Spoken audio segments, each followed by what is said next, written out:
बिस्मिल्लाहिर्रहमानिर्रहीम। Hello everyone, अस्सलामु अलैकुम। मैं हूं आपका host consultant medical specialist doctor Tanveer Arshad Chaudhary. आप देख रहे हैं programme health special on special TV. सुनते कानों देखती आंखों को डॉक्टर तनवीर अरशद चौधरी का सलाम मोहब्बत।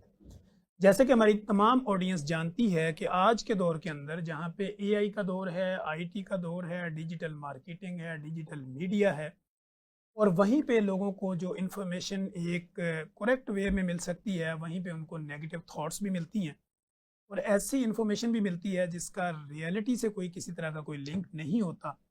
तो हम आज के इस प्रोग्राम में कोशिश करेंगे कि स्किन और आपके हेयर और नेल से रेलिवेंट, इसी तरह आपकी ओबेसिटी, मोटापा और आज के दौर में जो शोर मचा हुआ है कि इंजेक्टेबल ट्रीटमेंट से मोटापे का खात्मा कैसे, एलोपेशिया, गंजापन, बाल का गिर जाना, बालों का टूटना, मौसम बरसात के अंदर बाल कमज़ोर होना, नेल का टूट जाना, इस तरह के कई मसाइल लेके लोग हमारे क्लिनिकल ट्रायल में डेली बेसिस पे रिपोर्ट होते हैं।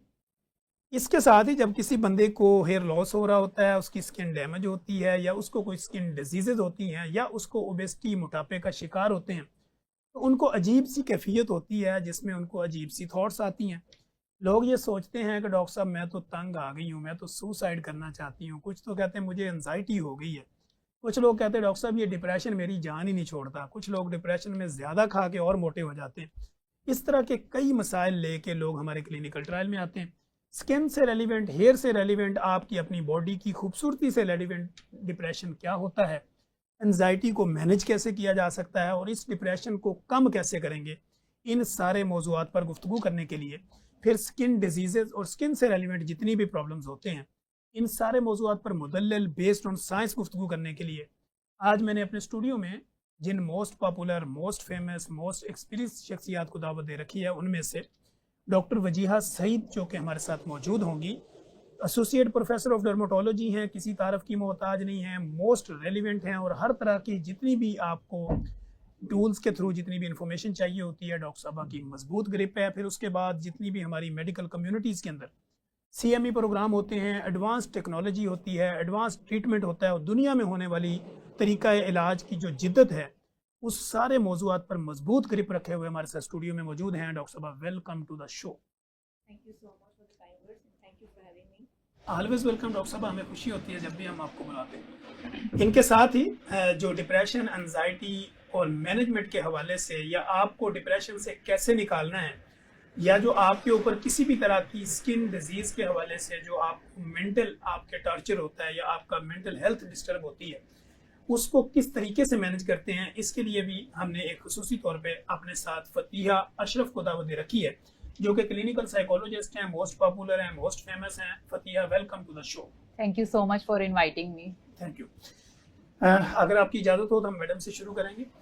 अच्छा मैडम, जैसे कि आज के दौर में मैंने हेयर लॉस की बात की और ऊपर से बरसात भी हो रही है, और बरसात के मौसम में लोगों का ये सवाल होता है कि डॉक्टर साहब मेरे जो है ना वो हेयर टूटना शुरू हो गए या बरसात में मेरे बाल कमज़ोर हो गए। इसमें रियलिटी कितनी है और मिथ्स कितनी है?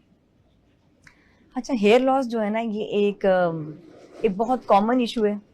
मेल्स में, फीमेल्स में, बच्चों में, एज वाइज हर एज में डिफरेंट डिजीज की रीजंस की वजह से हेयर लॉस हो रहा होता है। ठीक, उसके अंदर एक फैक्टर सीजनल भी होता है। ठीक है। कुछ लोगों को बरसात में ज़्यादा होता है, कुछ लोगों को सर्दियों में बालों के सूखापन और उसके साथ बाल गिरना शुरू हो जाते हैं, जैसे डेंड्रफ बढ़ जाती है सर्दियों में। इसी तरह कुछ लोगों को सीवियर स्वेटिंग के साथ, जब बहुत इंटेंस ह्यूमिड गर्मी वाला मौसम है, उसके साथ भी बाल गिर रहे होते हैं।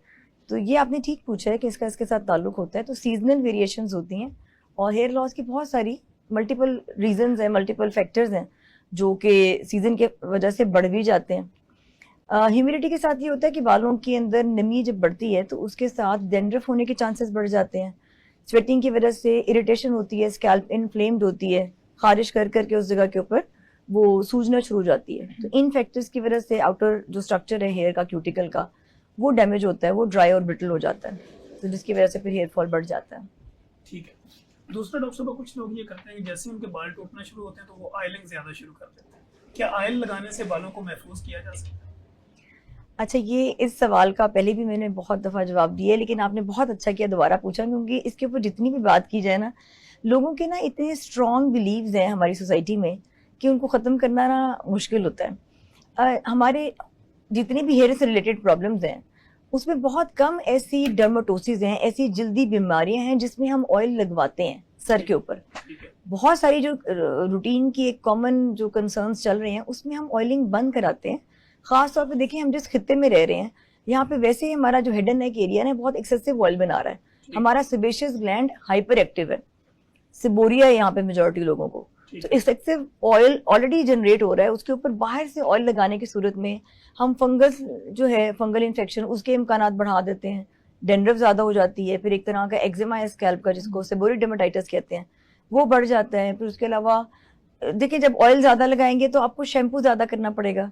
एक सिंपल सी चीज़, अब शैम्पू इज़ ए डिटर्जेंट, जिस तरह का भी आप शैम्पू ले लें वो है तो डिटर्जेंट, तो उसका इस्तेमाल जब आप ज़्यादा करते हैं तो हेयर क्यूटिकल डैमेज होता है, वो भी ड्राइनेस रफनेस आना शुरू हो जाती है। तो हम ऑयलिंग मना करा रहे होते हैं। हाँ डिजीजेज हैं कुछ जिसके साथ लगाते हैं, ऐसे रूटीन में घर बैठे हुए हर शख्स को हर वक्त ऑयल लगाने की बिल्कुल ज़रूरत नहीं है।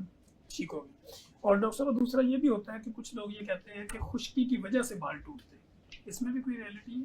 हाँ असल में देखिए जो खुश्की है ना बेसिकली ये एक मिसनोमर है, ये गलत लफ्ज़ है। सिकरी है जिसको हम अपनी ज़बान में डेंड्रफ कहते हैं, हमारी ज़बान में पिट्रेसिस कैपिटस है, इंग्लिश में डेंड्रफ है और उर्दू ज़बान में वो सिकरी था। अब सिकरी क्योंकि दिखने में सफ़ेद नज़र आती है तो उसको आसान उर्दू के अंदर उसका नाम खुश्की रख दिया गया है। तो हर वो चीज़ जो दिखने में सफ़ेद या खुश्क नज़र आ रही है उसका मतलब ये नहीं है कि आप उसको तर्क करना शुरू कर दें। इसी के साथ मैं बताऊंगी जिससे बॉडी के ऊपर फंगल इन्फेक्शंस बहुत बढ़ रही हैं। अब जब बॉडी पे फंगस आती है तो वो भी सफ़ेद रंग का छिलका होता है उसके ऊपर। तो फंगस तो ऑयल के साथ और ग्रो करेगी ना, जितनी आप नमी देंगे, जितना आप ह्यूमिड एनवायरनमेंट देंगे उस नमी में फंगस ने ग्रो करना है। तो स्किन की फंगस भी वाइट रंग की नज़र आ रही है, इसी तरह सर के अंदर भी जो फंगस है वो सिकरी है या डेंड्रफ है या पिट्रेसिस कैपिटस है तो वो दिखने में सफ़ेद नज़र आ रही है, उसका मतलब ये नहीं है कि उसको वहाँ पे हमने तर करने के लिए ऑयल लगाना है। ठीक हो गया। अच्छा फतिया, आजकल लोगों के जब बाल टूटते हैं, नेल टूटते हैं या उनके स्किन कलर के कॉम्प्लेक्शंस आती हैं तो इसमें एक अजीब किस्म का डिप्रेशन होता है, इस डिप्रेशन को कम कैसे करें? सबसे पहले अगर बात करें तो अपना लाइफस्टाइल कोई भी चेंज नहीं करना चाहता। हर कोई जो है वो मेडिसिन मिले, कोई ना कोई क्रीम मिले कि हम लोग जो है वो अपनी स्किन को बेहतर कर लें, अपने बालों को बेहतर कर लें। अगर उन्हें पेशेंट्स को कहा जाए कि अपना लाइफस्टाइल चेंज करें, आप वर्कआउट क्यों नहीं करते, बैलेंस डाइट क्यों नहीं लेते, तो उन्हें ये चीज़ सबसे ज़्यादा मुश्किल लगती है कि लाइफस्टाइल चेंज करना मुश्किल है। कोई मेडिसिन लिख दें, कोई शॉर्ट तरीका बता दें, कोई ऐसा प्रोसीजर कर दें कि हम जो है दिनों में ठीक हो जाएं। तो उन्हें यही कहा जाता है कि कुछ चीज़ों का हल जो है वो लाइफस्टाइल चेंज करने में है। अगर आप वर्कआउट करेंगे, अच्छी डाइट लेंगे तो आप में खुद ब खुद ऑटोमेटिकली बहुत सी चीज़ें आएंगी। और अगर कोई भी चीज़ है आप देखते हैं, आप इंटरनली हैप्पी हैं, आप वैसे आपके चेहरे पे जो है वो नज़र आता है। चेहरा जो है वो हमारा पासपोर्ट है। हर कोई आपके चेहरे से देखता है कि खुश है या डिप्रेशन में है, कुछ भी है। तो सबसे पहले आप अपनी मेंटल हेल्थ पे क्यों नहीं काम करते? जहां हम अपनी फिजिकल हेल्थ को इतनी इंपॉर्टेंस देते हैं, कुछ भी हेयर फॉल हो रहा है या स्किन का कोई भी इशू है, फौरन जाते हैं डॉक्टर के पास, तो अपनी मेंटल हेल्थ को उतना ही इग्नोर करते हैं। इसीलिए यही कहा जाता है कि अगर आप ज़हनी तौर पर फिट हैं तो आप फिजिकली तौर पर भी फिट हो गए। अपनी मेंटल हेल्थ को जो है वो हमेशा फर्स्ट प्रायोरिटी पे रखें। और मेंटल हेल्थ को फर्स्ट प्रायोरिटी पर रखने का बेहतरीन तरीका क्या है? सबसे बेहतरीन तरीका यही है कि अपनी नींद को पूरा करें। जितने भी मेंटल हेल्थ इश्यूज हैं वो नींद ना आने की कमी की वजह से शुरू होते हैं। कम से कम 6 से 7 घंटे की जो नींद है वो बहुत ज़रूरी है। इससे ना सिर्फ आपकी स्किन बेहतर होगी, आपके बाल बेहतर होंगे, बल्कि आपकी मेंटल हेल्थ भी बेहतर होगी। और आपने वर्कआउट करना है। आजकल काफ़ी ज़्यादा जो है मोबाइल फ़ोन स्क्रीन टाइम काफ़ी ज़्यादा, वर्कआउट जो है वो बिल्कुल ना होने के बराबर है। वर्कआउट लाजमी करें। आप डेली नहीं कर सकते, वीक में एटलीस्ट 3 दिन लाजमी करें, ये आपके लिए ज़रूरी है। उससे मेंटल हेल्थ बेहतर होती है। आप जो है एक्टिव रहते हैं, एक्टिव होंगे, आपकी मेंटल हेल्थ भी बेहतर होगी, आपका फोकस भी बढ़ेगा। आजकल ज़्यादातर लोगों की यही कंप्लेन है कि फोकस नहीं हो रहा चीज़ों पे, जो है वो एक चीज़ करते हैं, समझ नहीं आ रही क्यों करना चाहते हैं, फिर सेकंड पे शिफ्ट हो जाते हैं, फिर थर्ड पे शिफ्ट हो जाते हैं। अपने फोकस को बढ़ाने के लिए आपको अपना लाइफस्टाइल चेंज करना पड़ेगा। ठीक है। एक अच्छा क्लिनिकल साइकोलॉजिस्ट एक मरीज को डिप्रेशन से निकालने में किस तरह हेल्प कर सकता है? अगर बात करें तो जितने भी मेंटल हेल्थ की इश्यूज हैं इसमें सबसे ज़्यादा जो है वो पेशेंट की अपनी विल पावर है कि वो कितनी जल्दी ठीक होना चाहता है। हम उन्हें यही बताते हैं कि हर चीज़ का मसला अद्वियात नहीं होता। पाकिस्तान के लोगों की कहीं ना कहीं ये भी साइकी है कि मेडिसिन लिख दें, सुबह शाम खा लें और ठीक हो जाए। हम बेड से नहीं उठ सकते, हम ये नहीं कर सकते, ये तो बहुत मुश्किल है। हम अपनी रूटीन कैसे चेंज करेंगे, अपने थॉट्स को कैसे चेंज करेंगे? उन्हें यही मोटिवेट किया जाता है कि आपके सारे दिन की रूटीन नहीं चेंज करें, सिर्फ और सिर्फ 1 घंटा चेंज करें, उस 1 घंटे की रूटीन को आपने चेंज करना है। उन्हें उनकी विल पावर को बढ़ाया जाता है। जिस पेशेंट में ये ज्यादा होता है कि हाँ मैंने चेंज होना है, उसकी विल पावर जो है वो इंपॉर्टेंट होती है, तो वो जल्दी रिकवर होता है। अगर जो लगता है कि नहीं हम सिर्फ और सिर्फ मेडिसिन खाएंगे, मेडिसिन भी कहीं ना कहीं इफेक्टिव होती है, लेकिन एट द एंड आपकी विल पावर ही काम आती है, आपका लाइफस्टाइल ही काम आता है। ठीक। डॉक्टर साहब, मर्दों में गंजपन बहुत ज्यादा है और मर्द कुछ ये समझते हैं कि अगर हमारा क्रॉन एरियाज जो है ना वहां से बाल गिर जाएंगे तो हम अमीर हो जाएंगे, इसमें कितनी रियलिटी है? अच्छा, इसका मतलब है फिर तो मर्द खुश होंगे अपने बालों के गिरने पे, लेकिन ऐसा है ही नहीं। ठीक है। ये आपकी ठीक ऑब्जर्वेशन है। बालों के गिरने की बहुत सारी वजूहत है, लेकिन जो सबसे कॉमन है उसको हम मेल पैटर्न बॉल्डनेस कहते हैं या एंडोजेनेटिक एलोपेशिया कहते हैं। वो मेल्स में बहुत कॉमन है। उसकी अगर हम डेटा की बात करें तो 50 की एज तक 50% ऑफ जो मेल्स हैं उनके बाल गिर जाते हैं, ठीक है। और 70 की एज तक 80% मेल्स जो हैं वो मेल पैटर्न बॉल्डनेस या गंजपन का शिकार होते हैं। ठीक है। अब इसकी बहुत सारी एक तो वजूहात हैं। एक तो सबसे इम्पोर्टेंट तो ये जेनेटिक फैक्टर है ना, जो लोग जेनेटिकली एक्सपोज्ड हैं, जिनकी फैमिली में रन कर रहा है कि उनके पेरेंट्स के पेरेंट्स और जो उनके पेरेंट्स के सिबलिंग्स हैं, पेरेंट्स के बहन भाई हैं, ये एक फैमिली सर्कल होता है। इसके साथ जेनेटिक्स में ये ट्रांसफर हो रहा है। फिर हार्मोनल इम्बैलेंसेज हैं, हार्मोनल इश्यूज की वजह से ये इम्पैक्ट कर रहा होता है। इसके अलावा इसके अंदर बहुत सारे और ट्रिगर्स भी शामिल हो जाते हैं।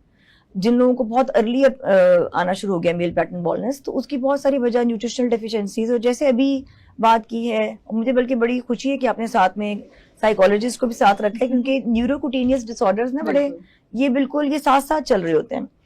अब वही जिस तरह अभी भी बात हुई, बहुत सारे लोग उनके इंटरनल अपने स्ट्रेस कंट्रोल नहीं कर रहे, डाइट पे फोकस ही नहीं कर रहे, न्यूट्रिशनल डेफिशिएंसीज इतनी ज्यादा हैं, स्लीप डिस्टर्बेंसेस हैं, कुछ लोग तो सिर्फ करते ही सिर्फ नाइट जॉब्स कर रहे हैं, तो वो पूरा का पूरा जो हमारा बॉडी का सर्काडियन रिदम है उसको डिस्टर्ब कर दिया, जिससे हार्मोनल प्रॉब्लम्स बढ़ती जा रही हैं। तो ये सारी भी चीजें फिर एड ऑन हो जाती हैं, और एंडोजेनेटिक एलोपेशिया ज़ाहिर है फिर एक कॉमन कंसर्न है। अच्छा, उसमें ये कि जिन लोगों के अंदर ये अर्ली प्रेजेंट कर रहा है, उसको अगर हम टाइमली बहुत सारी और चीज़ों के साथ मैनेज करें तो फिर इसकी स्पीड को स्लो डाउन किया जा सकता है। लेकिन इसका जो एक आप कह रहे हैं कि अल्टीमेट फेट जो है वो यही होता है कि फिर वो आहिस्ता आहिस्ता बाल जो है ना वो बॉल्डनेस की तरफ जाता है, और फ्रंट रिसीडिंग हेयर लाइन से शुरू होकर वर्टेक्स का बाल और फिर सेंटर वाला जो एक एरिया जिसको यू एक बनता है, वहां से फिर बाल जो है ना वो हेयर फॉलिकल वहां से खत्म हो जाता है। ठीक हो गया। अच्छा डॉक्टर साहब, पीआरपी कोई इसमें हेल्प आउट करती है बालों को रोकने में, गिरने से, टूटने से? अच्छा, अगर आप सिर्फ ये अगर सवाल है तो यस, इसका जवाब यस होगा। लेकिन पीआरपी हर तरह के हेयर फॉल या हर तरह के एंडोजेनेटिक एलोपेशिया को अलोन ठीक नहीं कर सकती।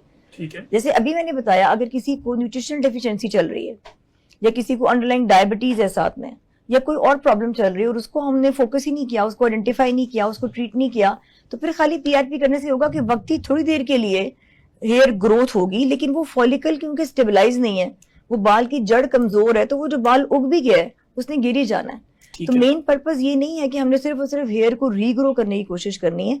एंडोजेनेटिक एलोपेशिया में जो प्रॉब्लम है कि जो बाल का हेयर फॉलिकल है वो वीक हो रहा है, वो जिस वजह से वीक हो रहा है उसको कंट्रोल करना है, उसको स्लो डाउन करना है उस प्रोसेस को, जिसको कंट्रोल करने के लिए बहुत अच्छी, बहुत सेफ और इफेक्टिव मेडिसिन मौजूद हैं, वो हम साथ में शुरू कराते हैं।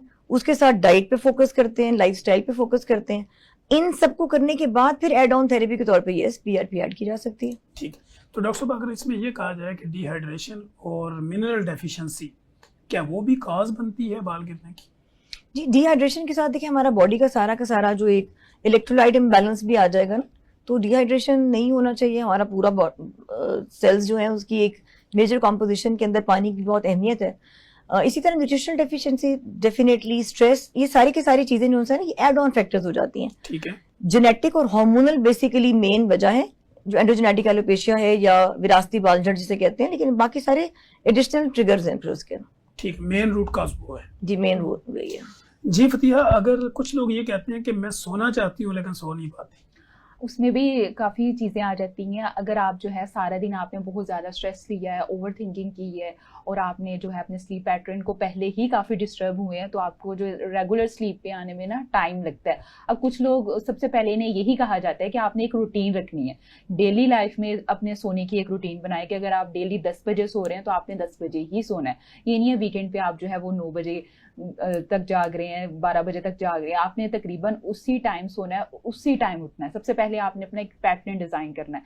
फिर उसके बाद कुछ लोग जो है बहुत ज्यादा ओवर थिंकिंग करते हैं। अगर आपको बहुत ज्यादा ओवर थिंकिंग आ रही है, आपको समझ नहीं आ रही कौन से थॉट्स चल रहे हैं, तो अपने सोचों को हमेशा राइट डाउन करें ताकि आपको पता चले आप क्या सोच रहे हैं, क्योंकि सोचों की एक लूप बनती जाती है।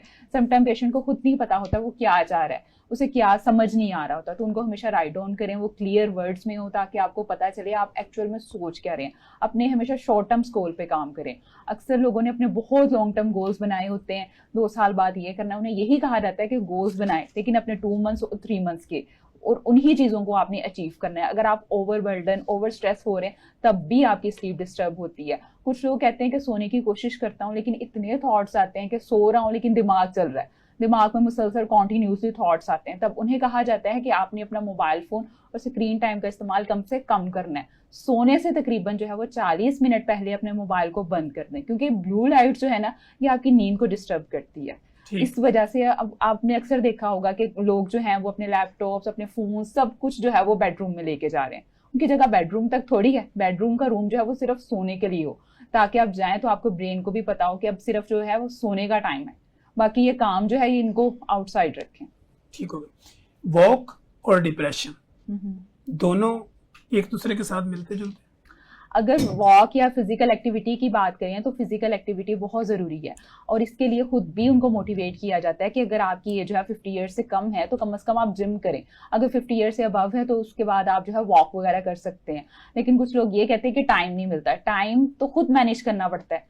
आप दिन में जो है वो 40 मिनट अपने लिए नहीं निकाल सकते। चलें, अगर आपका लाइफस्टाइल बहुत ज़्यादा है कि तो आपको तंदुरुस्त रहने का कोई हक भी हासिल नहीं, हक भी हासिल नहीं है, और बात कम से कम अगर आप वीक में नहीं कर सकते तो एटलीस्ट 2 दिन कर लें, 2 दिन नहीं तो कम से कम 1 दिन कर लें, लेकिन अपने लिए वक्त लाजमी निकालें, क्योंकि ये मेंटल हेल्थ इश्यूज जो हैं ये कभी भी सडन स्टार्ट नहीं होते। आप लास्ट 6 मंथ से जो है वो डिप्रेशन में है, कोई ऐसी स्ट्रेस है जो आपसे मैनेज नहीं हो रही, तभी आप आए। अगर आपने आहिस्ता आहिस्ता अपने ऊपर काम किया तो आप जो है खुद ब खुद बेहतरी आपको महसूस होती है। ठीक हो गया जी। डॉक्टर साहब, जैसे कि हम बात कर रहे थे हेयर लॉस के ऊपर, तो इसमें हम देखते हैं कि मोटापा बहुत तेजी से हमारे मुल्क में बढ़ रहा है। अगर हम शुगर की बात करें तो इस वक्त अगर रजिस्टर्ड पेशेंट तकरीबन 4 करोड़ के करीब है। अगर ट्रैफिक वार्डन के साथ एक डॉक्टर खड़ा कर दिया जाए तो ये इतने ही और निकल आएंगे। तकरीबन 8 करोड़ की आबादी के करीब जो है ना वो लोग प्री डायबिटिक हैं या डायबिटिक हैं। तो क्या ये भी एक काज बनती है कि आपका हार्मोनल इम्बैलेंसिंग होती है? बिल्कुल। जो हेयर लॉस की डिफरेंट रीजंस हैं उसमें one of the most important factors are underlying hormonal imbalances. ठीक है।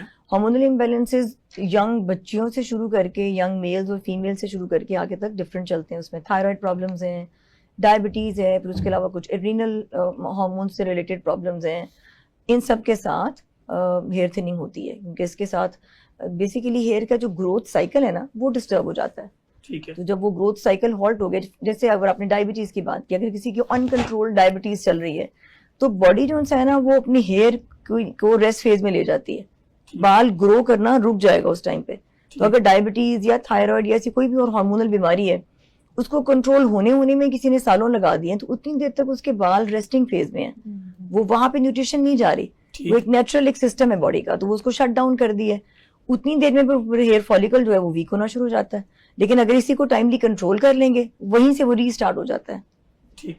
डॉक्टर साहब, कहा जाता है कि जब किसी पेशेंट को हम कहते हैं कुछ मेडिकेशन करनी है जिससे आपकी हार्मोनल इम्बैलेंसिंग जो है ना वो ठीक हो जाएगी और आपके बाल गिरना बंद हो जाएंगे, तो उनका पहला सवाल होता है कि डॉक्टर साहब नहीं, मैं दवाई नहीं खानी। तो हम कहते हैं वजह क्या है? वो कहता है वजह ये है कि मेरे मेल हार्मोन्स जो है ना वो कम हो जाएंगे और मेरी अज़वाजी जिंदगी मुतासर होगी। तो क्या इसमें कोई रियलिटी है? अच्छा, एंड्रोजेनेटिक एलोपेशिया से रिलेटेड आपने ये सवाल पूछा है, तो इसका जो देखिए जो FDA अप्रूव्ड ट्रीटमेंट्स है ना वो किसी एक शख्स के कहने पे नहीं होता। उसके लिए थाउजेंड्स ऑफ क्लिनिकल ट्रायल्स होते हैं जिसमें सेफ्टी ऑफ ड्रग और एफिकेसी दोनों को ही स्टडी किया जाता है। हजारों मरीजों के ऊपर different regions of the world में सेफ्टी भी चेक की जाती है और एफिकेसी चेक की जाती है। उसके बाद ही फिर ये लिस्टिंग बनती है। एक तो ये कि इसमें सोशल मीडिया ने जहाँ उसके पॉजिटिव्स हैं वहाँ नेगेटिव भी हैं। बहुत सारे ऐसे लोग सोशल मीडिया पे मौजूद हैं जो उस फील्ड के उस सब्जेक्ट के एक्सपर्ट नहीं है और वो कोई ना कोई और तरीके बता रहे हैं। अब एक लेमैन को भी ये बात नहीं पता कि शैम्पू लगाने से तो बाल नहीं ग्रो करना शुरू हो जाएंगे या ऑयल लगाने से हेयर फॉल नहीं रुकेगा। और यही बातें जब कोई और इन्फ्लुएंसर आके कर रहा है तो लोगों को लगता है कि अच्छा देखें ये तो ठीक बात है, अपने बाल दिखा रहा हूँ। एग्जैक्टली तो वो जिसको अच्छा दिखना, अच्छा बोलना आता है, वो इस वक्त इन्फ्लुएंसर है, इररिस्पेक्टिव के सब्जेक्ट के ऊपर कमांड है या नहीं है। तो फिर साइंटिफिक एविडेंस बेस्ड बात करने वाले लोग कम रह जाते हैं, उनको लोग उस तरह से सुन नहीं रहे, वो लोगों की रीच में नहीं है। तो फिर लोगों को ये लगना शुरू हो जाता है कि शायद दवाई खाने की हमें जरूरत नहीं है, हमारे पास ऑप्शन है शायद कि हम दवाई ना खाएं और बाकी चीजें कर लें।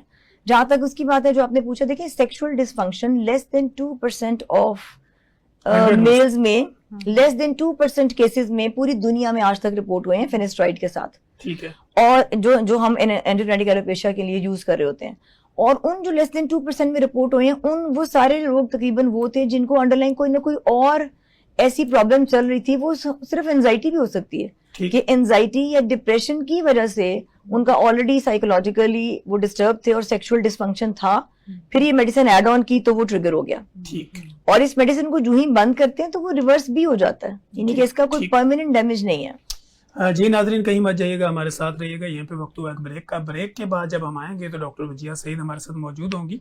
हम मजे की गुफ्तगू बेस्ड ऑन साइंस गुफ्तगू जारी रखेंगे। वेलकम बैक नाजरीन, आप देख रहे हैं हेल्थ स्पेशल प्रोग्राम, और आज हम बात कर रहे हैं कि आपका हेयर फॉल, हेयर लॉस, फिर उसके बाद जितनी भी आजकल हेयर ट्रांसप्लांट और बाकी जो सिलसिले होते हैं उसी के ऊपर हम बात करेंगे। प्रोग्राम के पहले हिस्से में हमने एंजाइटी और जो हेयर लॉस था उसके ऊपर बात की। अब प्रोग्राम के दूसरे हिस्से में हम कोशिश करेंगे कि बाकी जो सवालात हैं वो अपने एक्सपर्ट के सामने रखें, बेस्ड ऑन साइंस गुफ्तगू करके आप लोगों की ज़िंदगी में आसानी पैदा करने की भरपूर कोशिश करें। जी डॉक्टर साहब, जैसे हम मेल की बात कर रहे थे, मर्दों में ये ज़्यादा बाल गिरने का जो सिस्टम शुरू हुआ है, लोग ये कहते हैं कि ये 30 साल पहले इतना नहीं था जितना कि अब ज़्यादा शुरू हुआ, तो इसकी बेसिक काज क्या है?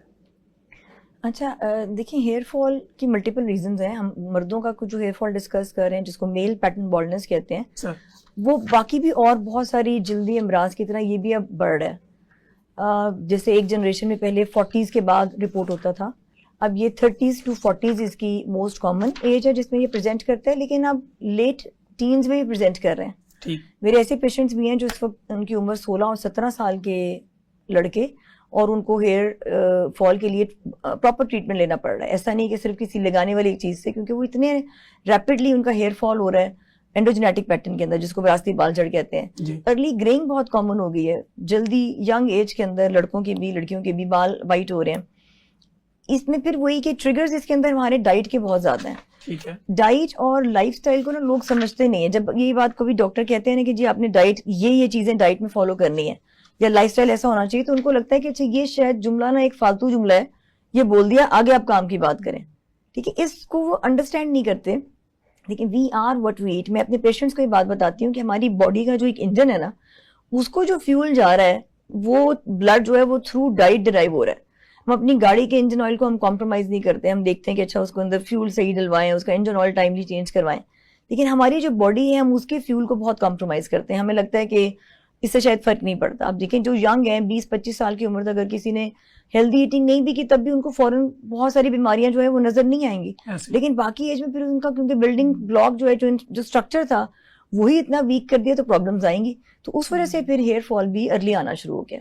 ठीक है फतिया, एंजाइटी और डिप्रेशन दोनों में अगर एक आम आदमी फर्क समझे तो कैसे समझे? अगर डिप्रेशन की बात करें तो डिप्रेशन में मोस्टली जो है पास्ट के रिलेटेड कोई ना कोई ऐसे थॉट्स आते हैं कि जो पेशेंट को परेशान करते हैं। डिप्रेशन में जब भी पेशेंट आता है, उसका अपनी पसंदीदा चीज़ करने को भी दिल नहीं करता। Feeling of hopeless, worthless. अगर कोई क्रिकेट का शौकीन है तो वो क्रिकेट भी नहीं खेलने जाएगा। अगर एंजाइटी की बात करें तो एंजाइटी की आजकल जो सबसे ज़्यादा कॉमन टाइप है वो है जनरलाइज एंजाइटी डिसऑर्डर।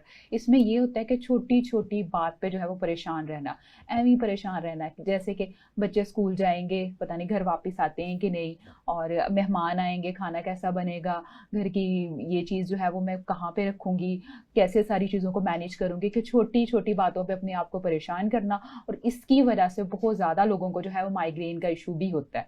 तो उन्हें यही कहा जाता है कि आपको एक्चुअल में माइग्रेन का इशू नहीं, आपको जनरलाइज एंजाइटी डिसऑर्डर है।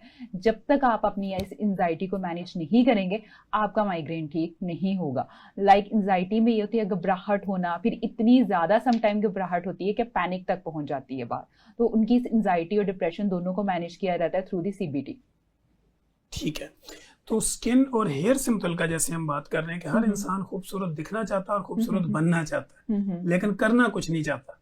तो उसको मोटिवेट करने के लिए क्लिनिकल साइकोलॉजिस्ट किस तरह मोटिवेट करते हैं? अच्छा, हम लोगों के अगर एशिया कल्चर की बात करें तो यहाँ स्किन से रिलेटेड सबको बहुत ज़्यादा फोबिया है, और सबसे ज़्यादा फोबिया जो है वो है चिट्टे होने का, कि वाइट हो जाए, कुछ भी कर लें। मतलब एक लड़की आई मेरे पास, उसको ये था कि मुझसे सारी दौलत ले लो, कुछ भी ले लो, लेकिन मुझे वाइट होना है। कि उसने जो है वो मल्टीपल इंजेक्शंस पता नहीं क्या क्या करवा लिया, लेकिन उसको यही था कि बस मुझे वाइट होना है। जब उससे हिस्ट्री ली गई कि क्यों वाइट होना है, कि जी रिश्ते वाले हैं जो हैं उनकी प्रेफरेंस में यही चीज़ है कि लड़की स्मार्ट हो, चिट्टी गोरी हो, बाल लंबे हो, बाकी कुछ भी ना हो, बाकी बेशक वो टके की बदतमीज हो, कोई अखलाकियात नाम की चीज ना हो, ये चीज उनकी फर्स्ट प्रायोरिटी में है।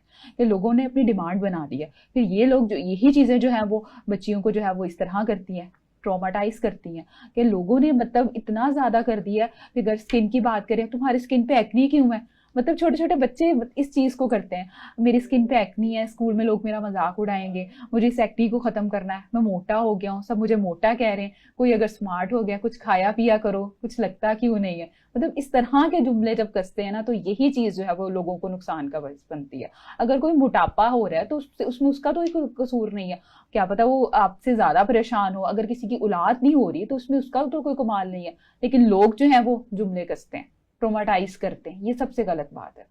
ठीक है डॉक्टर साहब, जैसे कि हमने हेयर के ऊपर तो बात की, अब हेयर गिर गए, आपने हेयर ट्रांसप्लांट कर दिया, अगर आपने रूट कॉज को ठीक ना किया तो क्या ये हेयर ट्रांसप्लांट भी सक्सेसफुल हो सकता है? बिल्कुल भी नहीं। हेयर ट्रांसप्लांट की भी एक लाइफ है। जो बाल आपने जहाँ से निकाल के इधर लगाए हैं, यहाँ की स्किन में डिजाइंड है, क्योंकि यहाँ पे वो जेनेटिक और हार्मोनल फैक्टर्स काम कर रहे हैं। ठीक है। वो बाल भी आहिस्ता आहिस्ता उसी तरह से मिनिएचराइज होके झड़ जाएंगे, यानी कि हेयर फॉलिकल नीचे से सूख रहा होता है, श्रिंक हो रहा होता है। ठीक है। तो हेयर ट्रांसप्लांट भी जब कोई कर रहा होता है, कोई भी जब डर्मेटोलॉजिस्ट प्लास्टिक सर्जन, तो वो पेशेंट को हमेशा गाइड करते हैं कि ओरल एंड टॉपिकल में ये मिनिमम मैंडेटरी थेरेपी है, इसको जरूर शुरू करें। साथ में हम टेस्ट करवाते हैं कि अंडरलाइंग अगर कोई न्यूट्रिशनल डेफिशिएंसी के ट्रिगर है या कोई और बीमारी है जो अनडायग्नोज थी, जो इसका एक ट्रिगर बनी हुई, तो उनको साथ साथ मैनेज करके ही फिर हेयर ट्रांसप्लांट या बाकी किसी भी और थेरेपी की तरफ जाया जाता है। ठीक हो गया। डॉक्टर साहब, हेयर फॉल और ट्रांसप्लांट से पहले कौन से ऐसे ब्लड टेस्ट हैं जो करवाने जरूरी होते हैं? अच्छा, हेयर फॉल अगर किसी को हो रहा है और वो अभी डॉक्टर के पास नहीं जाना चाह रहे, पहले टेस्ट करवाना चाह रहे हैं, तो उसके लिए कुछ टेस्ट है जो मैं बता देती हूँ। एक तो CBC है, जिसके अंदर हम हीमोग्लोबिन चेक कर लेते हैं और सेल काउंट्स देख लेते हैं जी। खवातीन को अपना सीरम आयरन, फेरेटिन और TIBC एक होता है, टोटल आयरन बाइंडिंग कैपेसिटी, ये जरूर करवा लेनी चाहिए। मेल्स में वो लोग जिनको किसी वजह से कोई ऐसी लंबे अरसे के लिए बीमारी रही है, जैसे TB, टाइफाइड, डेंगू, मलेरिया या ऐसी कोई और बीमारी जिसमें लंबे अरसे के लिए उस बीमारी की वजह से उनकी डाइट कॉम्प्रोमाइज रही, तो फिर उनको भी अपने ये वाले टेस्ट करवाने चाहिए, iron, ferritin, TIBC levels. Vitamin D levels करवाने चाहिए, विटामिन B12, इनका हेयर फॉलिकल की ग्रोथ में रोल है, ये जरूर करवाने चाहिए। ठीक है। सीरम कैल्शियम लेवल करवा सकते हैं। फिर ये कि बाकी अगर हम स्पेसिफिक हिस्ट्री लें तो फिर हम देख लेते हैं कुछ और लेवल्स करवाने वेरी करता है। इसी तरह HbA1c है, जो आपको लास्ट 3 मंथ्स का एवरेज ब्लड शुगर लेवल बता देता है। ठीक है। वो करवा लेना चाहिए। बहुत सारे लोगों को लगता है कि हमने तो जी वो प्रिक टेस्ट करके देख लिया और अगर वो नॉर्मल आ रहा है तो देखिए, ये तो डायग्नोसिस के लिए तो ये टेस्ट इस्तेमाल नहीं होता। अब ये चीज लोगों को नहीं पता, उन्हें लगता है कि अच्छा घर में किसी एक को डायबिटीज है ना, तो सारे अपनी वो खुद ही से सुइयां मार के चेक करके खुश हो जाते हैं कि अच्छा हमें नहीं है। हालांकि ये डायग्नोसिस के लिए टेस्ट नहीं है, जो ट्रीटमेंट पे है ये उसकी मॉनिटरिंग के लिए ये टेस्ट है। तो लोगों को फिर ये भी बात समझाने में मुश्किल होती है, उन्हें लगता है कि नहीं हमारा जख्म भर जाता है, हमारा खून फौरन रुक जाता है, या हमने प्रिक टेस्ट किया हुआ है। तो HbA1c का टेस्ट करवा लेना चाहिए क्योंकि उसके साथ एसोसिएशन है। इसी तरह फीमेल्स में थायराइड हार्मोन का टेस्ट करवाना है, जिसमें TSH है, थायराइड स्टिमुलेटिंग हार्मोन, और फ्री T4 लेवल्स। तो ये कुछ बेसिक टेस्ट हैं जो हम इसमें एडवाइस करते हैं। बाकी फिर हिस्ट्री की बेस के ऊपर, एग्जामिनेशन की बेस के ऊपर फिर वेरी करते हैं। ठीक हो गया। डॉक्टर साहब, दूसरा आजकल हम देख रहे हैं ओबेसिटी बढ़ती चली जा रही है। जब हम मोटापे का नाम लेते हैं तो आज के दौर में जदीद तरीका इलाज में लोग इंजेक्टेबल ट्रीटमेंट पे भी हैं और वो डर्मेटोलॉजिस्ट भी उस इंजेक्टेबल ट्रीटमेंट को ऑफर कर रहे हैं। तो ये अगर करते हैं तो किस तरह इंजेक्टेबल ट्रीटमेंट को आप जो ना किस प्रोसेस से लेके चलते हैं? अच्छा, ये आपने बहुत अच्छा सवाल पूछा है। देखिए, FDA की सेफ्टी ड्रग लिस्ट के अंदर वेट लॉस इंजेक्शन हैं, लेकिन अनफॉर्चुनेटली पाकिस्तान में कोई प्रिस्क्रिप्शन नहीं रिक्वायर्ड। लोग जहर भी ऐसे ही जाके खरीद सकते हैं, हर तरह की दवाई भी खुद ही खरीद लेते हैं, जिसके इतने नुकसानात हैं और जो हमारे उसी तरह एक आम जो हमारी आवाम है उनको अंदाजा भी नहीं हो रहा। इस वक्त weight loss injections unfortunately influencers भी मार्केट कर रहे हैं। जो कि जाहिर है उन वेट लॉस इंजेक्शंस की कंपनीज की इसके ऊपर आइडियली उनसे पूछा जाना चाहिए कि उन्होंने इस तरह से क्यों मार्केट करना शुरू कर दिया, क्योंकि ये ऐसी ड्रग नहीं है जो इंसान खुद से डिसाइड करे और जाके खरीद के लगाना शुरू कर दे। वेट लॉस इंजेक्शंस जिनको रिक्वायर्ड हैं उनके लिए बहुत सेफ हैं, बहुत इफेक्टिव हैं और उनको बहुत सारी प्रॉब्लम से निकाल सकते हैं। ठीक। अब हो ये रहा है कि मैं पिछले कुछ महीनों में देख रही हूँ कि जिनको जरूरत है वो डरे हुए हैं सोशल मीडिया के ऊपर उसके बारे में मिस इन्फॉर्मेशन या जो भी इन्फॉर्मेशन देख देख के, और जिनको जरूरत नहीं है वो इस्तेमाल करके उसके साइड इफेक्ट्स के साथ पहुंच रहे हैं। बहुत सारे हमारे स्किन की डोमेन में इससे रिलेटेड साइड इफेक्ट्स लोगों को आ रहे हैं। जब आप इनजुडिशियस यूज करेंगे किसी भी दवाई का उसी तरह इसका तो उसके प्रॉब्लम्स आएंगे, लेकिन अगर आप प्रिस्क्रिप्शन के साथ इसको इस्तेमाल करेंगे तो ये बहुत अच्छी चीज है। प्रिस्क्रिप्शन का मतलब ये है कि ज़ाहिर जो भी क्वालिफाइड स्पेशलिस्ट हैं वो इसको अपनी अपनी डोमेन में एडवाइस कर सकते हैं। एज ए डर्मेटोलॉजिस्ट हमारी बहुत सारी डिजीजेज हैं जिसके अंदर वेट रिडक्शन के बगैर हम उस डिजीज को प्रॉपर्ली कंट्रोल ही नहीं कर सकते, जिसमें सोराइसिस है, हाइड्रोनाइटिस सेपोरेटिवा है, पॉलीसिस्टिक ओवेरियन सिंड्रोम के केसेस हैं, एक्नी है, इवन एंडोजेनेटिक एलोपेशिया में अगर किसी का वेट ज्यादा है तो हमें वेट रिडक्शन करनी है। उसके अलावा एकेंथोसिस नाइग्रिकेंस है, रिकरेंट फंगल इन्फेक्शंस किसी को आ रही है और उसका वेट ज्यादा है, यानी कि इस तरह की और भी बहुत सारी हैं जिनके अंदर जब तक हम वेट ना कम करवा लें तब तक हम उस डिजीज को प्रॉपर्ली कंट्रोल नहीं कर सकते। तो हम भी इसको एडवाइस करें, इसी तरह बहुत सारे और डोमेन में भी लोग एडवाइस कर रहे हैं।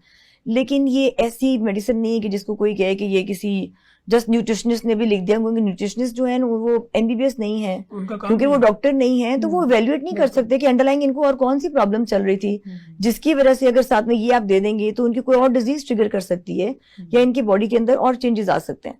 तो इसको इनको प्रॉपर क्वालिफाइड जो स्पेशलिस्ट हैं सिर्फ उनके प्रिस्क्रिप्शन पे इस्तेमाल करना चाहिए। ठीक हो गया। फतिहा, मोटापा और डिप्रेशन, मोटापे के डिप्रेशन को कम कैसे करें? अगर बात करें डिप्रेशन की तो कभी कभी डिप्रेशन ही मेन वजह बनता है मोटापे की, क्योंकि इसमें जो होता है कुछ लोग बहुत ज़्यादा खाना शुरू कर देते हैं तो उनका वेट जो है बहुत ज़्यादा बढ़ता है, फ्लक्चुएट करता है, कभी कम हो जाता है कभी ज़्यादा हो जाता है। तो उनके डिप्रेशन को ही कंट्रोल किया जाता है थ्रू दी मेडिसिन या थ्रू दी साइकोथेरेपी।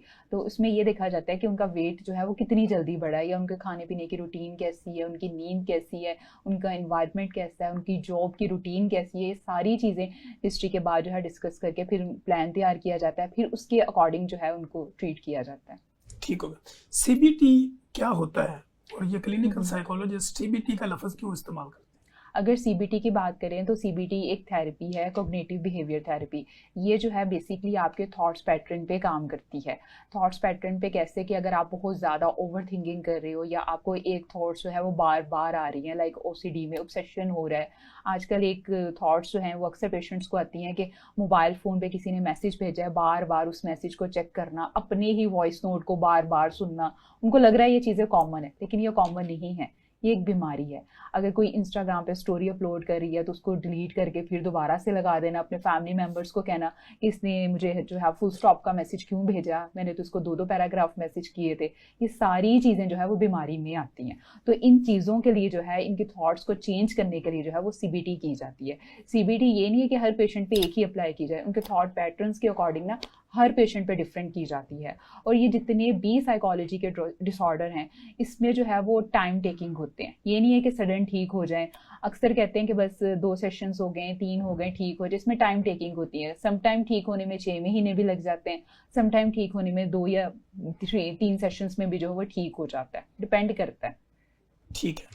और आप ये समझती हैं कि ये जब तक स्क्रीन की जो एडिक्शन होती है वो भी इसी के साथ रेलेवेंट होती है? अच्छा, बहुत ज़्यादा। हमें अपनी ज़िंदगी में वीक में 1 दफ़ा या एटलीस्ट 2 वीक के बाद डिजिटल डिटॉक्स लाजमी लेना चाहिए। अब डिजिटल डिटॉक्स क्या है कि आपने अपने सोशल मीडिया से ब्रेक लेनी है, कि आप उस दिन जो है अपने मोबाइल फ़ोन को कम से कम इस्तेमाल करोगे, कि सिर्फ तभी इस्तेमाल करोगे जब कोई इंपॉर्टेंट कॉल आई है। अपना फैमिली टाइम स्पेंड करोगे, क्वालिटी टाइम। आप संडे का दिन रख सकते हो या सैटरडे का दिन, जब भी आपके लिए फिजिबल हो, लेकिन आपको जो है डिजिटल डिटॉक्स लाजमी लेना है।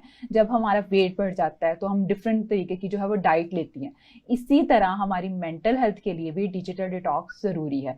आप डिजिटली जो है ब्रेक लें इस इन्वायरमेंट से और कहेंगे बस सिर्फ और सिर्फ उस दिन जो है इंपॉर्टेंट कॉल का ही आंसर दूंगा, बाकी कोई मोबाइल फ़ोन यूज़ नहीं करूंगा। इससे आपकी मेंटल हेल्थ जो है वो बेहतर होगी। उसका आसान हल है कि पुराने मॉडल का फ़ोन रखें। या टेस्ट ना भी कॉल ही रखें। आएगी, उसमें तो बिल्कुल ऐड भी नहीं होती। ऐसे ही है, या ना भी रखें फिर भी आपको पता होना चाहिए कि नहीं, अब मैंने फोन नहीं यूज करना, अब मैंने रील्स नहीं देखनी, अब सिर्फ और सिर्फ जो है मैं अपने फैमिली के टाइम जो है स्पेंड करूंगा, कोई किताब पढ़ लें, कोई वर्कआउट कर लें, बहुत सी चीजें हैं। ठीक हो गया डॉक्टर साहब, जैसे हमने मोटापा और इंजेक्टेबल ट्रीटमेंट की बात की, तो इंजेक्टेबल ट्रीटमेंट के लिए क्राइटेरिया कैसे डिसाइड किया जाता है कि किसको लगना है किसको नहीं लगना? देखिए वो इसी पे डिपेंड करता है, एक तो ये कि कितना ओवरवेट है। ठीक। अगर कोई 5, 6, 7, 8, 9 kg तक ओवरवेट है और अभी यंग है, तो फिर ज़ाहिर है वो वेट लॉस इंजेक्शन के कैंडिडेट नहीं है, अनलेस कि उनको कोई और बीमारी है साथ में, उनको थायराइड डिसऑर्डर्स चल रहे हैं, उनको पॉलीसिस्टिक ओवेरियन सिंड्रोम है, हार्मोनल इम्बैलेंसेस हैं, या कोई और ऐसी चीज़ है, एट टाइम्स सिवियर एक्नी है और वेट ज़्यादा है, तो वो वेट ज़्यादा होने की वजह से एक्नी सिवियर हो रही है, और एक्नी ज़्यादा होने की वजह से जब उनको डिप्रेशन में वो ओवर ईट कर रहे हैं, तो ये दोनों चीज़ें इंटरलिंक है फिर ना। तो हम ये इसको रिस्क एंड बेनिफिट को वे करके उसके अकॉर्डिंगली फिर एडवाइस करते हैं। फिर वो लोग जिनको सर्टन लाइक 40 ईयर्स के अराउंड हैं, जैसे फीमेल्स में पेरीमेनोपॉजल एज के बाद वेट गेनिंग टेंडेंसी बढ़ जाती है, हमारे जो एडिपोसाइट रिसेप्टर्स हैं वो उनकी सेंसिटिविटी चेंज हो जाती है, तो क्योंकि वेट गेनिंग बढ़ गई और ऑलरेडी कुछ और प्रॉब्लम्स चल रहे थे, जिसमें डायबिटीज़ है, हार्ट डिजीज है, जो सारा मेटाबॉलिक डिसफंक्शंस है, वो अगर पहले से चल रहे थे तो वो भी ज़्यादा एग्रीवेट हो जाएंगे। तो फिर उस कंडीशन में हमने वेट भी ज़्यादा है और साथ में कोई और रिस्क फैक्टर भी मौजूद है, तो उसको देखते हुए उसके साथ उसको ऐड कर लेंगे। इसमें इन्वेस्टिगेशंस भी कराई जाती हैं, और सिर्फ weight loss injection sole therapy के तौर पर एडवाइस नहीं किए जाते। ऐसा नहीं है कि आप वेट लॉस इंजेक्शन लगाएं और आप कहें कि बस इसकी डोज बढ़ाते जाएं और आपका वेट कम हो जाएगा। इसके साथ डाइट और लाइफस्टाइल को साथ में लेके चलना बहुत इंपॉर्टेंट है। डाइट के अंदर फिर हम हाई प्रोटीन डाइट बताते हैं, उसके अंदर कॉम्प्लेक्स कार्बोहाइड्रेट्स यूज करने हैं, हर एक की डिफरेंट एक लाइफ स्टाइल चल रहा है। कोई हाउसवाइफ है, कोई जॉब करते हैं, कोई male female different working hours हैं, तो उसके अकॉर्डिंगली फिर इनकी कैलोरीज काउंट निकाल लेते हैं, कितनी कैलोरीज चाहिए, उसमें से कितनी अमाउंट में आपको प्रोटीन जरूर लेना है। तो एक बैलेंस डाइट लेके साथ में चलना जरूरी है। फिर इसमें जो स्ट्रेंथ एक्सरसाइजेज हैं मसल से रिलेटेड, वो करना बहुत जरूरी है, क्योंकि जितनी भी वेट लॉस इंजेक्शंस हैं वो certain amount of muscle wasting भी करते हैं, साथ साथ एक लीन मैस उसके साथ जा रहा होता है अलॉन्ग विद द जो फैट कंटेंट है। तो फैट वॉल्यूम ज्यादा जाए और लीन मैस यानी कि मसल मैस कम से कम जाए, तो इसके लिए जब तक आप किसी प्रॉपर कंसल्टेंट के साथ इन टच नहीं होंगे, तो फिर देखिए एक दफा अगर मसल मैस लॉस हो गया वो दोबारा नहीं आ सकता। फैट लॉस तो दोबारा से ओवर ईट करके फैट बढ़ा लेंगे अपनी, मसल वेस्टिंग एक दफा हो जाती है तो वो आराम से वापस नहीं आएगी। आप कोई भी चीज खा कैसे आराम से मसल नहीं बढ़ा सकते अपना। बिल्कुल सही। मैं अक्सर डाइटिशियन से ना यही सवाल करता हूँ कि आपकी बॉडी में जो जमाशुदा फैट है, 1 किलो फैट में कितनी कैलोरीज होती है, तो वो कहती है ये हमारी बुक में नहीं है। तो मैं कहता हूँ कि हमने इंटरनेशनल ट्रेनिंग की है तो हमें ये आइडिया होता है, फिर ही आपको पता चलता है ना आपकी बॉडी में फैट कितना है, तो आपने रिड्यूस कितना करना है। तो अब आपको पता ही नहीं तो आप करेंगे क्या। अच्छा डॉक्टर साहब, यहाँ पे एक सवाल और भी पैदा होता है कि आपने इंजेक्टेबल ट्रीटमेंट ले लिया, वेट आपका कम हो गया, ये इंजेक्शन आपने कब तक लेने हैं, जब छोड़ेंगे वेट दोबारा तो नहीं बढ़ जाएगा? बिल्कुल ऐसे ही। देखें जिनका वेट पहले ज्यादा हुआ है वो ज्यादा होने की कोई रीजन थी, इसमें कॉमन तो ये है कि जेनेटिकली कुछ फैमिलीज में रन कर रहा है कि उनका वेट जल्दी बढ़ जाता है जी। उसके अलावा साथ में कुछ और किसी का सेडेंटरी लाइफस्टाइल है, वो रूटीन में वॉक एक्सरसाइज कर ही नहीं रहे, तो उनके अंदर वेट गेनिंग टेंडेंसी रहेगी। एज के साथ साथ ये सारे फैक्टर्स क्योंकि एड ऑन हो रहे हैं। सबसे इंपॉर्टेंट देखिए वेट लॉस इंजेक्शन क्या कर रहे हैं कि 70% तक आपकी गैस्ट्रिक एम्प्टिंग को डिले करके ना आपकी सिटाइटी कंट्रोल कर रहे हैं। आपको ये फीलिंग दे रहे हैं कि खाना आपने अभी खाया है, हालांकि खाना खाए हुए आपको 8 घंटे गुजर चुके हैं। ठीक। इस फीलिंग के साथ जब हम ये इंजेक्शन शुरू करते हैं तो मैं पेशेंट को कहती हूँ कि इस फीलिंग से आपने खुश होना है कि आपकी पूरी दिन की जो 24 घंटे थे ना उसमें खाने की टेंशन निकल गई है। ठीक है। आपने खाना सिर्फ वो है जब आपकी बॉडी को पसंद है, वो नहीं खाना जो आपके टेस्ट बड्स ने आपको तंग किया हुआ है। उसमें पूरी उनको चीजें बता देती हूँ कि आपके लिए ये इंपॉर्टेंट है, भूख लगे ना लगे डेली आपने ये वाली चीजें जरूर ले लेनी है। अब जब वो एक इतने लंबे अरसे के लिए जैसे अराउंड 4 मंथ्स या 6 मंथ्स वो इस पैटर्न के साथ चल रहे हैं, तो मैं इसी पैटर्न के साथ चलते चलते जब वो एक डिजायर्ड वेट अपना अचीव कर लेते हैं तो उस डोज को कम करना शुरू कर देते हैं, उसकी फ्रीक्वेंसी कम करना शुरू कर देते हैं।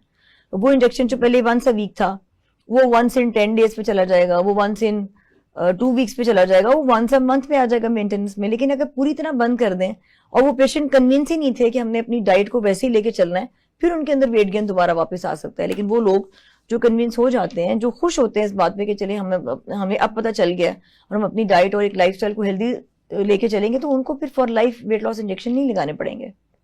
डॉक्टर साहब थैंक यू सो मच, आपकी मोहब्बत और तशरीफ़ आवरी का बहुत बहुत शुक्रिया। फतिया आपकी भी मोहब्बत और तशरीफ़ आवरी का बहुत बहुत शुक्रिया। हमारे पास आखिरी 2 मिनट है, 1-1 मिनट डिवाइड होगा। फतिया अशरफ का पब्लिक के नाम क्या पैगाम और पब्लिक आपसे कांटेक्ट कैसे करें? अच्छा, एट दी एंड मैं यही मैसेज देना चाहूँगी कि जहाँ हम अपनी फिजिकल हेल्थ का इतना ख्याल रखते हैं वहाँ हमारी मेंटल हेल्थ भी इतनी ही इम्पॉर्टेंट है। अगर आप ज़हनी तौर पर बेहतर हैं तो आप फिजिकली तौर पर ऑटोमेटिकली बेहतर हैं। इसीलिए हमेशा अपनी मेंटल हेल्थ को फर्स्ट प्रायोरिटी पे रखें।